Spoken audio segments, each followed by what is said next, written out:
Hey guys, Dave here, aka Montclair. Day 4 of the Shiatsu zombie build. This is where I am at presently, but I realized in making my previous videos that I've kind of skipped over basically everything and just shown where I've been. I wanted to take a few minutes and actually go over this design. First of all, I want to give credit, I think it's to Mr. Halloween Guy, where I saw this design. It's the one that's on YouTube with the this kind of contraption, and Billie Jean, Michael Jackson's Billie Jean's playing in the background. And funny enough, yesterday when I was going to make my video, Billie Jean was actually playing on the radio as well. So now my video has that as well. But his is where I got the idea, and his design was very similar, except that he had 2x4s here instead of PVC. And let me just change the setting of my camera. Okay. And he had 2x4s here and then some kind of like a pipe clamp on a swivel. It was something that I could not find at the hardware store. And it's what was holding these on, giving them stability as well as the ability to turn.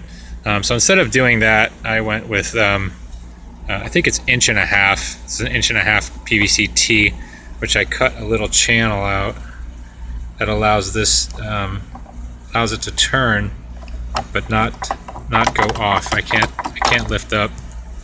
That actually keeps it on there while giving it the ability to turn.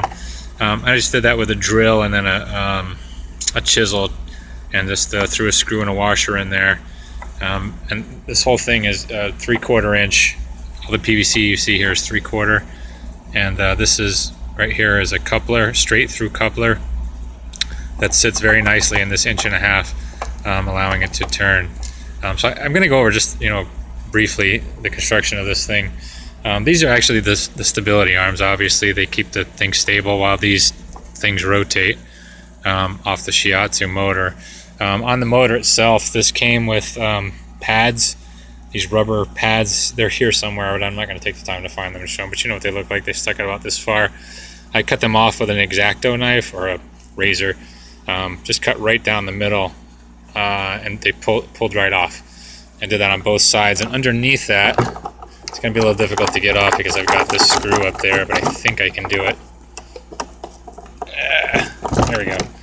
This is what's under there, and this was actually wider. You can see it's not uniform size now. It's because I ground it down with this grinding wheel, and to get it to fit, the PVC to fit on there, and I don't have it secured in any way. It's just press fitted on there, and it's very tight.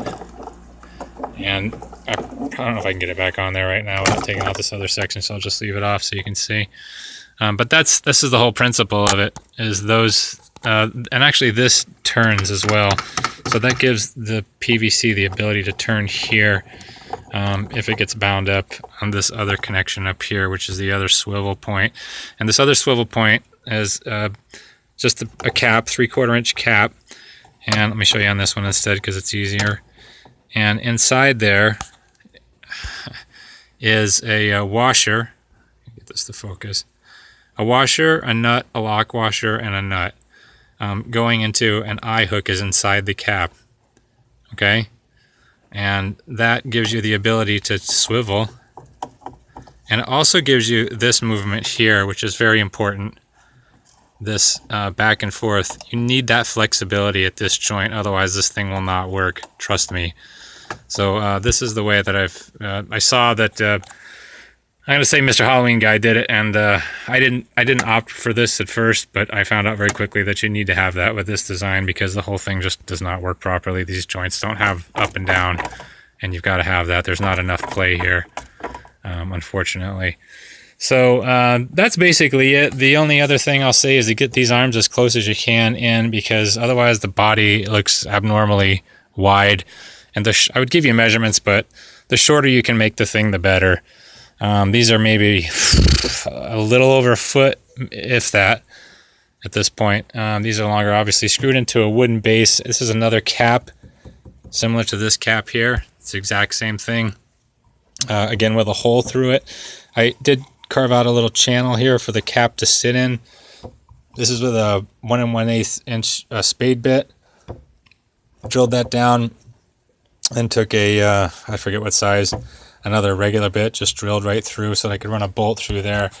And that's how these arms, these support arms are attached. None of this stuff is glued right now, but here, as you can see, the bolt and the nut and the bolt underneath. Again, it doesn't matter if this thing sits flush right now because it's going to be suspended in the air on some 2x4s for legs, so it doesn't matter.